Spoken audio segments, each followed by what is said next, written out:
ఇక phone tapping కేసులో SIT దూకుడుగా ముందుకు వెళుతోంది. 2 వారాలుగా కొనసాగుతున్న ప్రభాకర్ రావు విచారణ నేటితో ముగుస్తుంది. నిందితులు తిరుపతన్న రాధాకిషన్ రావుతో కలిసి ప్రభాకర్ రావును విచారించారు. ప్రభాకర్ రావు నుంచి కీలక సమాచారం రాబట్టింది సిట్. రేపు ఉదయం పోలీస్ కస్టడీ నుంచి ప్రభాకర్ రావు విడుదలవుతారు. దీంతో సిట్ నెక్స్ట్ స్టెప్ ఏ విధంగా ఉంటుంది అనే దానిపై సర్వత్రా ఉత్కంఠ నెలకొంది. అప్డేట్స్ మా క్రైమ్ కరెస్పాండెంట్ రాఘవేంద్ర అందిస్తారు.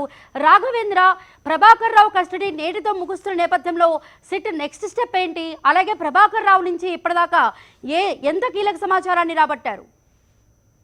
అంటే పూర్తి స్థాయిలో ఇటు సిట్కి సంబంధించిన అంబటి కిషోర్ రామగూడెం సిపి ఆధ్వర్యంలో ప్రభాకర్ రావుతో పాటు తిరుపతన్న టాస్క్ ఫోర్స్ మాజీ డీసీపీ రాధాకిషన్ రావును పూర్తి స్థాయిలో విచారిస్తున్న పరిస్థితి కనిపిస్తుంది. ఇటు పెన్ డ్రైవ్ సంబంధించి పెన్ డ్రైవ్ లో ఉన్న సమాచారంతోనే వాళ్ళు విచారిస్తున్నట్టు తెలుస్తుంది. ఇటు ప్రణీత్ రావు కీలక పాత్ర పోషించాడు. మన వచ్చి జూబ్లీస్ పోలీస్ స్టేషన్ సిట్ అధికారులు విచారణ చేస్తున్న పరిస్థితి కనిపిస్తుంది. ఈ కేసు సంబంధించి పెన్ డ్రైవ్ కీలక ఆధారంగా మారింది. పెన్ డ్రైవ్ లో వందల సంఖ్యలో ఫోన్ నెంబర్ సిట్ అధికారులు గుర్తించినట్టు తెలుస్తుంది. దీంతో పెన్ డ్రైవ్ ఆధారంగా ప్రభాకర్ రావుతో పాటు తిరుపతన్న రాధాకిషన్ రావును ఇటు ప్రణీత్ రావును విచారించినట్టు తెలుస్తుంది. ఫోన్ ట్యాపింగ్ లో పెన్ డ్రైవ్ చుట్టే ప్రస్తుతం స్పెషల్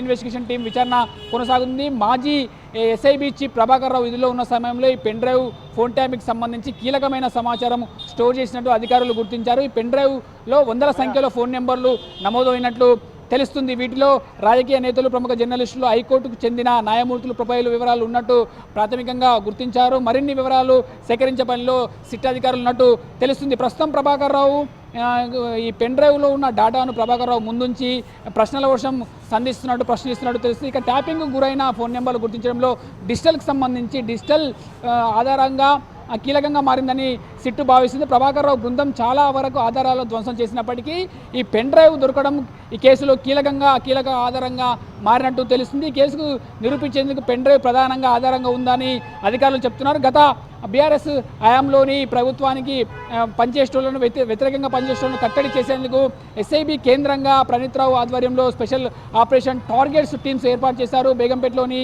ఎస్ఐబి కేంద్రంగా ఏర్పాటు చేసిన ఎస్ఓటి లాగర్ రూమ్ ఏర్పాటు చేశారు. కాంగ్రెస్, బీజేపీ సహా రాష్ట్రంలోని కీలకమైన నాయకులు, మీడియా, సినీ ఇండస్ట్రీస్, ప్రముఖ ఫోన్ నెంబర్లకు సంబంధించి ప్రణీత్ రావు టీం ప్రత్యేక ప్రొఫైల్స్ రూపొందించింది. మొత్తము 6,000 మందికి పైగా ప్రొఫైల్స్ ఎస్ఓటి టీం తయారు చేసినట్టు తెలుస్తుంది. దాదాపుగా 4,200లకు పైగా నెంబర్ ప్రొఫైల్ని క్రియేట్ చేసినట్టు సిట్ గుర్తించింది. ప్రణీత్ రావు టీంకు ధ్వంసం చేసి స్పెషల్ ఇంటెలిజెన్స్ బ్రాంచ్ ఆర్డిస్కులో మరో 2,000కు పైగా ఫోన్ నెంబరు, వ్యక్తిగత సమాచారం ఉన్నట్లు ఆధారాలు సేకరించినట్టు తెలుస్తుంది. అలాగే ప్రభాకర్ రావు సహా ఫోన్ ట్యాపింగ్లో సంబంధించిన ఉన్నతాధికారులు, రాజకీయ నాయకులు, పార్టీ నేతలకు, కుట్రలకు సంబంధించి కీలకమైన ఆధారాలు పెన్ డ్రైవ్లో ఉన్నట్టు తెలుస్తుంది. పెన్ డ్రైవ్లో దొరికిన 6,000 మంది వివరాలతో ప్రొఫైల్స్ మాత్రమే క్రియేట్ చేస్తారా, లేక వాళ్ళ ఫోన్ నెంబర్స్ కూడా ట్రాప్ చేస్తారా అనే కోణంలో సిట్ అధికారులు అయితే భావిస్తున్న పరిస్థితి కనిపిస్తుంది. ఇటు పూర్తి స్థాయిలో మనం చూడొచ్చు. దాదాపుగా సుప్రీంకోర్టు ఆదేశాలతో 2 వారాలుగా జూబ్లీస్లోని సిట్ అధికారులు విచారించిన పరిస్థితి. నేటి సాయంత్రము ప్రభాకర్ రావుకు సంబంధించి విచారణ ముగిసే అవకాశం, రేపు పొద్దున విడుదలయ్యే అవకాశం కనిపిస్తుంది. ఈరోజు అయితే ఇటు రామగుండం సిపి అంబటి కిషోర్ ఆధ్వర్యంలో ఇటు ప్రభాకర్ రావుతో పాటు ప్రణీత్ రావు, రాధాకిషన్ రావును పూర్తి స్థాయిలో ఆధార సేకరించే పనిలో వాళ్ళు ఉన్నారు. ప్రస్తుతానికి సేకరించే పనిలో ఇన్వెస్టిగేషన్ అయితే కొనసాగుతున్న పరిస్థితి ఉంది. Madhushweta. Right Raghavendra, thank you.